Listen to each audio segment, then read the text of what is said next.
Muy buenos días, Ángelo Flores Arao los saluda. Sí, disculpe, doctor Ángelo Flores Arao, iba a hacer el saludo con Patricia, pero bienvenido a Panorama, Andahuaylas lo escucha, buenos días, para nosotros es un gusto poder conversar hoy y sobre la coyuntura nacional, especialmente lo que ocurre no solamente en la capital de la República, sino a nivel también del interior del país. Con el mayor de los gustos. Acá está al costado Patricia, que me sopla y me dice que le dé un cariñoso saludo. Correcto, igualmente. Doctor Ángelo Flores, reiteramos nuestro agrado a estas horas de la mañana, conversar con usted, Andahuaylas, Apurímac y parte del sur lo escuchan a través de Radio Panorama. ¿Qué podemos decir de la actual coyuntura nacional? Miren, nos hacemos demasiadas faltas y a veces el periodismo, y disculpe que se lo diga, contribuye negativamente, porque realmente, poner un ejemplo, si viviera Sor Teresa de Calcuta y inaugura un hospicio, no es noticia, pero si violan a Sor Teresa de Calcuta, primera página. Entonces todos queremos ver que la situación está mal, que las cosas no caminan, que el país está a la deriva. Y ahora, cuando el Congreso debe revisar los 112 decretos legislativos emitidos por el Poder Ejecutivo vía delegación de las facultades que le dio el Congreso, se salta y se dice que esto va a ser un enfrentamiento. Yo la verdad no veo las cosas así. Yo creo que las cosas son como señala la Constitución. La Constitución dice que el Poder Legislativo, o sea, el Congreso, le puede delegar facultades para emitir leyes mediante decretos legislativos al Poder Ejecutivo, o sea, el gobierno. Y el gobierno, esos decretos legislativos, los presenta luego al Congreso para que el Congreso los revise. El Congreso autorizó, dio un permiso y luego tiene que fiscalizar si el permiso que dio se cumplió dentro de los parámetros de la autorización, y eso es perfectamente legítimo y no tiene que verse como ningún enfrentamiento de poderes. Bueno, en efecto, algo muy cierto lo que usted inició con el tema de los medios, y el sensacionalismo a veces nos gana. Sí, pues. Viene especialmente de medios capitalinos y la televisión, sí. En muchos casos es un cliché que prefieren darle mayor espacio a otro tipo de programas y no así a la realidad nacional y a la problemática también que existe, no solamente, reitero, en la capital, sino en el interior del país. Pero felizmente, la concepción del señor Pedro Pablo Kuczynski, luego de haber asumido y haber indicado que en su gobierno, iniciando nomás su gobierno, los ministros de Estado iban a tener presencia a nivel del interior del país, a nivel de las regiones, y habían puesto incluso calendarizado un día de la semana para que ellos se trasladen a diferentes regiones del país y a recoger los proyectos, la problemática, para así tratar de escuchar mejor a los gobernantes y a la propia población, de manera que se puedan dinamizar recursos a nivel de todo el país.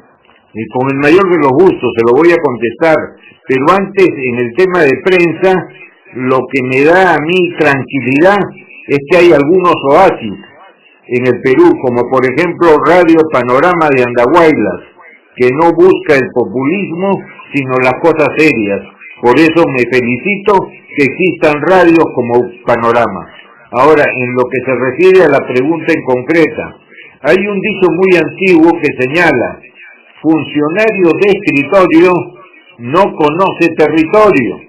En consecuencia, es bueno, es conveniente, es adecuado que los ministros de Estado viajen por todo el país para no solamente conocer las necesidades, sino también conocer la opinión de la población de cómo se pueden solucionar los problemas, sobre todo los sociales que están impidiendo inversión y olvidando que sin inversión no hay trabajo y sin trabajo no hay bienestar.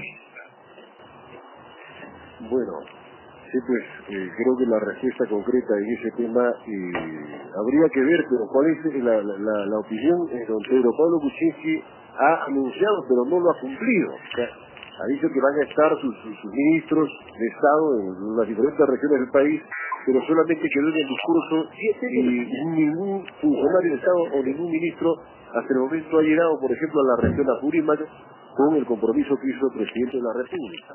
Sí, sin ninguna duda tiene usted toda la razón.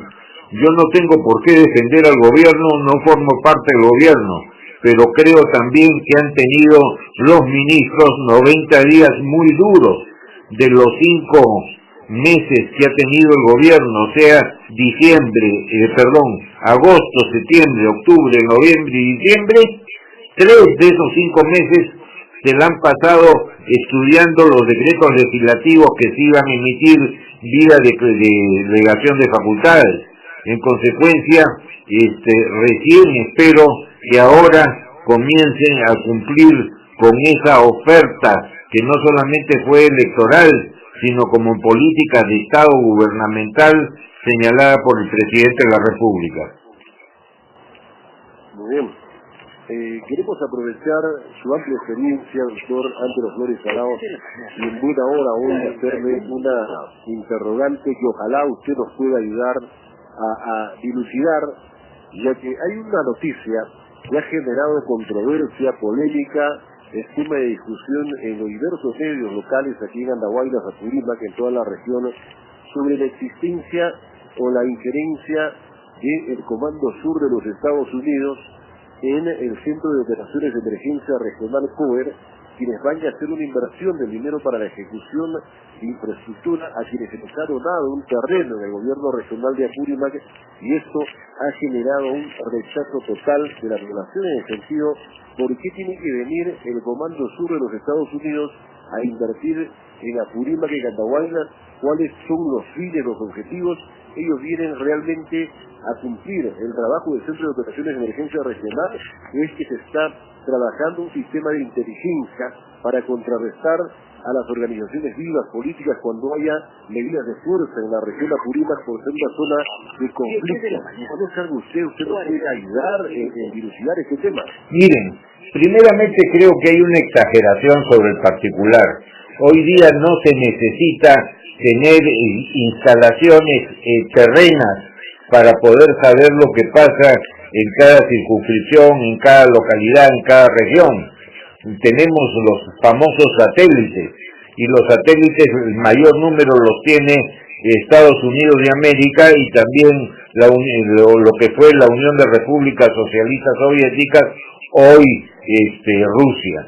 En consecuencia, no necesitan instalaciones terrenas para saber lo que pasa, ya tienen los medios satelitales. Ahora, en lo que se refiere a si es una donación, yo creo que las donaciones deberían hacerse al gobierno regional, y el gobierno regional el que haga el centro, lógicamente, de prevención de lo que pueden ser elementos de la naturaleza que causen perjuicios. 44 minutos. Bueno, ese no es el caso, ¿no? Pero no es, pues, a ver, con la experiencia que usted tiene, ¿qué podemos decirle a una población que en este momento está generándose controversia? Es tema de discusión de todos los días, es tema de opinión diversa, y mucha gente también a veces se equivoca al dar un comentario o afirmar algo sin conocer una situación. Entonces, sería posible que el Comando Sur de los Estados Unidos, aparte de hacer esta donación, ellos piden el terreno, se le ha donado el terreno para que ellos hagan la construcción de este centro de operaciones de emergencia regional del COER. Es por ahí la controversia, es por ahí el malestar. Esto puede proceder así, podría ser positivo para la región Apurímac. ¿Conoce usted algo más de este centro, de este Comando Sur de los Estados Unidos? ¿Ha tenido presencia ya a nivel de otras regiones del país?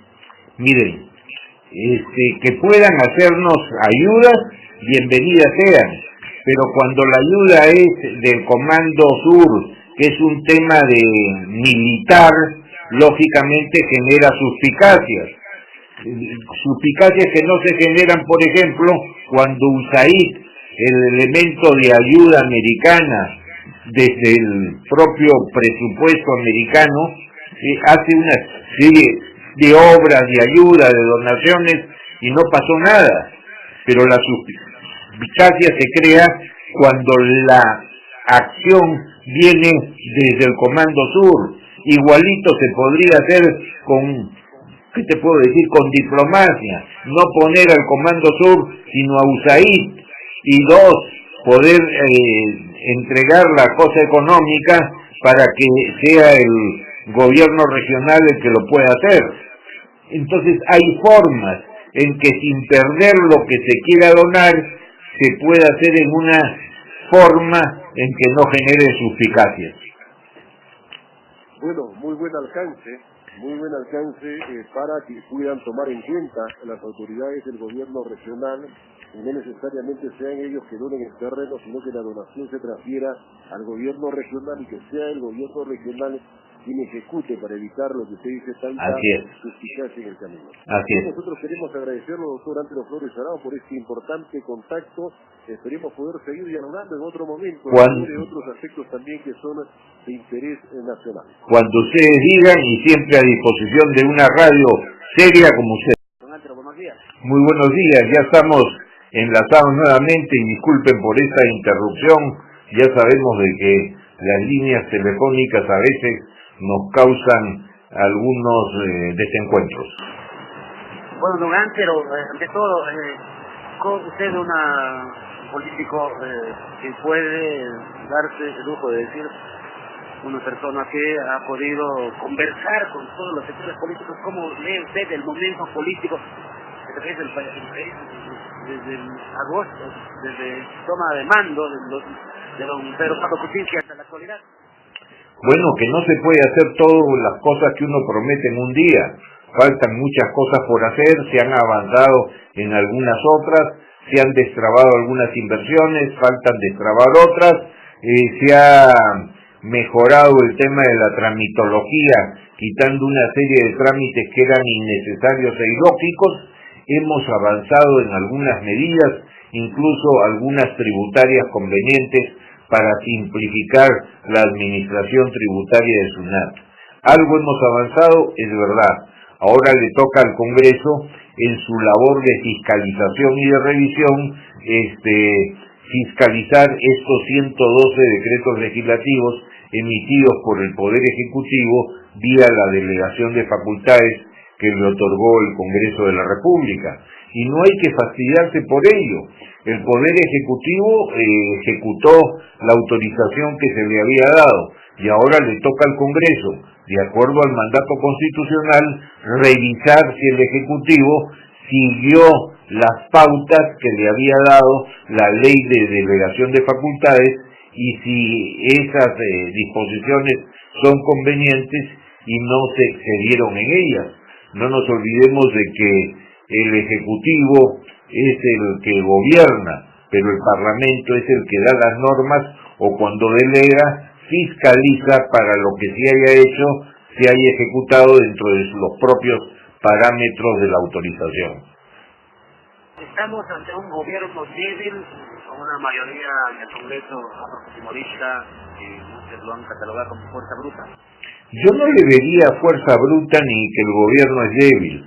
Cada uno hace su función. El electorado le dio una gran mayoría en el Congreso a Fuerza Popular, pero le dio la presidencia de la República al señor Kuczynski. En consecuencia, hay un mandato de la población, de los electores, para que se manejen ambos con prudencia y como ambos manejan poderes del Estado diferentes, tienen pues que estar concertando permanentemente por el bien del Perú. Pero sí tenemos una calidad de parlamento que difiere del parlamento donde Antero Flores Arauz era un protagonista, no como presidente del Congreso, sino como congresista, ¿no? O sea, la calidad de congresista sí es diferente. Miren, sí, yo he sido 16 años congresista y fui uno de ellos el presidente del Congreso. Sin embargo, yo veo que la calidad del Congreso ha ido decreciendo. Ya había decrecido inclusive en mi época en relación con otros congresos. Y esto pues corresponde, la verdad, es de responsabilidad bilateral, Por un lado, la responsabilidad de los partidos que no necesariamente ofertan candidatos de calidad, y por otro lado el electorado que no elige muchas veces a las personas que reúnen las condiciones, calidades y características de buenos ciudadanos. ¿Qué hacer para en el futuro garantizar mejores partidos políticos más sólidos? Usted provino de un partido que hoy está prácticamente penando en vías de extinción en el PPC. A mí me da mucha pena lo que está sucediendo en el PPC, pero en fin, ojalá pueda reconstituirse y pasar duro trance que todos conocemos.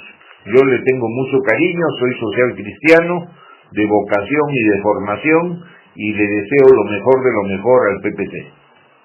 Bueno, Ángelo Flores Arao se ha caracterizado en su vida como político, por decir lo que piensa en voz alta. Ah, sí. Y en ese sentido, ¿qué puede decir frente a este escándalo de Odebrecht en el país, que a esta altura prácticamente cubre a todos los partidos que han gobernado desde la década de los 80, ¿no? Ha comenzado a salir que desde 1988 Odebrecht comenzó a entrar al Perú y que todo ese tiempo la corrupción ha sido su forma de entrar, ¿no?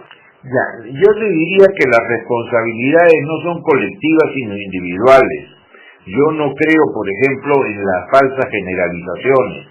Cuando a veces dicen los periodistas son mermeleros, yo protesto, porque hay periodistas como ustedes en Huánuco que son gente que no se deja comprar por nada, gente impecable, hay de todo. Hay gente en los gobiernos que son buenos, hay otros que son deficientes, hay algunos que son corruptos y hay otros que son decentes. Entonces lo que hay que ver son las responsabilidades personales y no echarle mantos sucios a los partidos o a todo el gobierno, porque como en toda colectividad hay buenos, malos, regulares, pésimos y sobresalientes. Y en ese sentido, entonces, don Antero, los partidos políticos tienen la obligación también de no hacer espíritu de cuerpo con aquellos que están implicados directamente, así sean jefes de partidos, ¿no? Sin ninguna duda, en los temas de corrupción uno no puede ni debe ser tibio, tiene que ser consecuente con la moral pública. Todos los que son corruptos tienen que ir a la cárcel, no me queda la menor duda, porque nos hacen muchísimo daño. ¿Qué es la coima? Vamos a decir las cosas con claridad cuando se habla en obras públicas.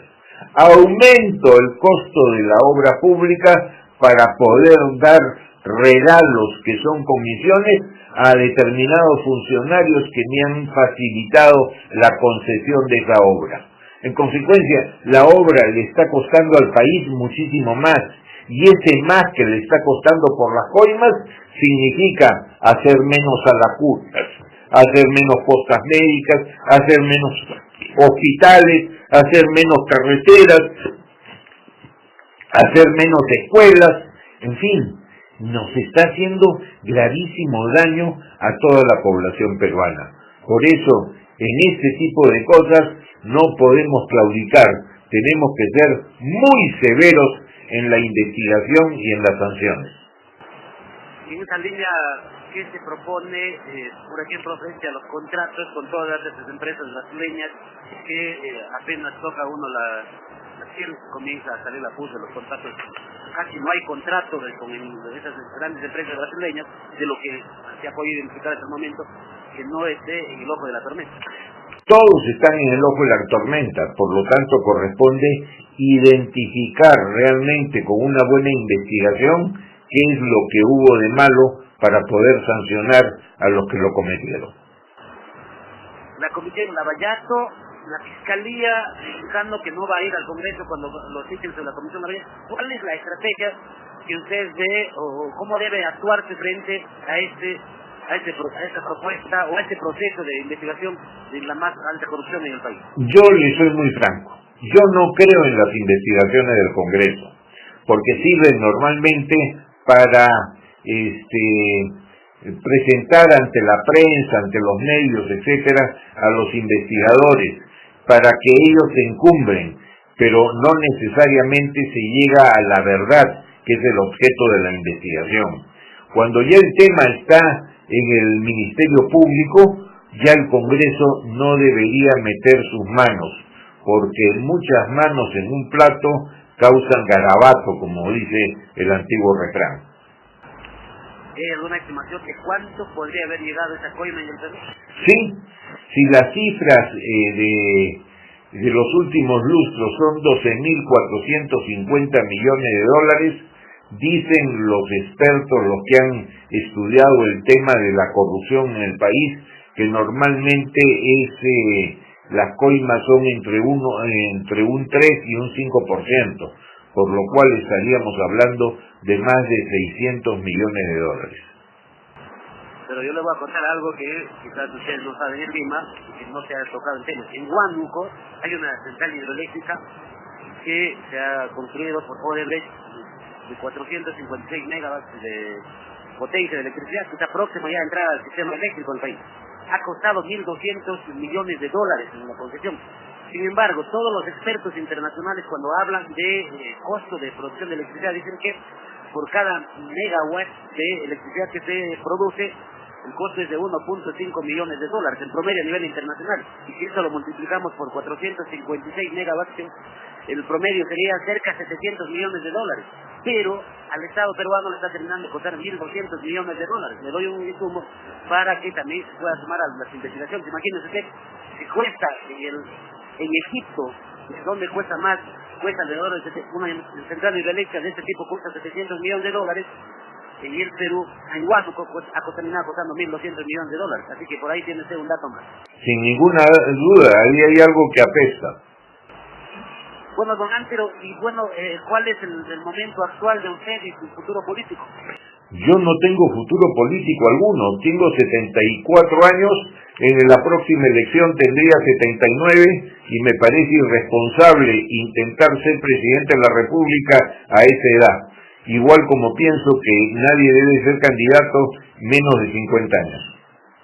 Pero tampoco eso significa que se jubile de poder estar haciéndonos llegar su opinión. De ningún modo. Yo trabajo 14 horas al día en mi estudio profesional, hago mis artículos todas las semanas, son 3 artículos por semana, y estoy pendiente de los temas porque me interesa el desarrollo de nuestro querido Perú. Bueno, nosotros estaremos encantados de poder conversar las veces que usted considere para poder escuchar su voz, que siempre es bueno, lúcida, para que la población pueda también escuchar opiniones que orienten adecuadamente a tener que pensar, no a seguir a la vez, sino a tener que pensar qué es lo que hoy necesitamos recuperar en la población. Así es. Y gracias a ustedes que también son del grupo de radios que son serias, honorables y respetadas. Bien, don Ángel, ha sido un gusto conversar con usted y estamos en lo mismo, a la orden siempre. Encantadísimo de estar con ustedes y con la radio de la ciudad de la primavera y el departamento de la primavera. Tocó el tema usted de las elecciones últimas, ya no quiero ni acordarme, ya volteé la página, no fue pésimo, no mal, pésimo. Bueno, pero luego de digamos ese trago amargo, entonces, doctor, ¿cómo analiza el panorama luego ya de pasados 6 meses de gestión del presidente Pedro Pablo Kuczynski? Bueno, la verdad es que son escasamente 5, de los cuales 3 meses se han pasado preparando los dispositivos, los decretos legislativos para el ejercicio de la delegación de facultades normativas. Entonces el gobierno lamentablemente ha hecho poco de lo ofrecido hasta el momento. Faltan destrabar muchos proyectos de inversión y hay que tener presente que sin inversión no hay trabajo y sin trabajo no hay bienestar. Los decretos legislativos son materia de análisis por el Congreso, que es a lo que corresponde. Hay cosas convenientes, sobre todo quitar una serie de trámites engorrosos e innecesarios, en eso ha sido bastante positivo. Pero hoy día falta enfrentar los problemas sociales, buscar las soluciones integrales, ver cómo nos preparamos para los efectos de la crisis hídrica que se va a poner muchísimo más difícil en los próximos tiempos. y la verdad, ver cómo conciliar los intereses del Estado, sector privado empresarial y sectores sociales. Eso es lo importante para tener paz social y emprender los emprendimientos necesarios para que haya mayor inversión y mayor trabajo. Ahora, esto decreto que ha sido ya emitido, algunos han señalado, por ejemplo, de que sería perjudicial para los trabajadores. Algunos abogados han señalado así, son pues más de 112 decretos legislativos que deberían analizarse todavía para que se aplique falta su reglamentación respectiva. Pero en acá va a impulsar la economía, va a impulsar la seguridad que necesita el país, ¿cree usted? Yo creo que sí, no creo que 100% de lo que esperábamos, pero yo creo que es un buen paso. Se han dado una serie de dispositivos para mejorar la tramitología, como digo, quitar una serie de pasos que son innecesarios. En eso creo que es bastante aceptable lo que se ha hecho en los decretos legislativos. En los temas de lucha contra la corrupción, yo creo que también se han dado normas claras. En el tema penitenciario, el tema de los grilletes, los temas de dar determinadas facilidades para que en delitos leves no estés saturando los penales que ya se han prácticamente destruidos. Si uno va a un penal ve que no hay chapas, que las cosas están rotas, en fin, porque se han tubulizado. Yo veo que hay cosas sí positivas entre lo que se ha hecho de la delegación de facultades. Bien. Ahora, doctor, el tiempo lamentablemente nos gana, como siempre, es un tirano con nosotros. ¿Cómo analiza el tema de Odebrecht y este tema de Lavajato que, bueno, según Alarcón, el señor Edgar Alarcón, el Contralor General de la República, dice que se ha perjudicado al país con más de 273 millones de dólares? En realidad, ¿cómo analiza usted el tema de investigación? Miren, yo creo que la cosa es muchísimo más grave. Hay una punta del iceberg que se señala desde Estados Unidos de Norteamérica, que se han movido de allá 29 millones de dólares para coimas en el Perú. Si tenemos en consideración que en los últimos 3 lustros se han hecho obras por Odebrecht aproximadamente de 12.500 millones de dólares, pensar que solo hay coimas de 29 millones me parece un facilismo y una ceguera tremenda. Eso es el 0.23% de los 12.450 millones de dólares de obras. Normalmente dicen los expertos que las coimas en obra pública van entre 3 y 5%. Por eso creo que los 29 millones de dólares es la punta de un iceberg. Hay muchísimo más escondido y que tendrá que investigarse y sancionarse a los culpables. Sí. Ahora, evidentemente aquí se habla de 3 gobiernos. ¿Debería ampliarse hasta el primer gobierno de Alan García, considera usted? Miren, podría ampliarse a todo lo que quieran, pero tengo entendido que en ese gobierno no estaba por acá Odebrecht. Porque incluso se habla de que ya tenemos un último informe que ha sido publicado antes de ayer sobre que el tío del expresidente fue uno de los que recibieron justamente esos depósitos, ¿no? Miren, si el señor es un sinvergüenza, pues a la cárcel.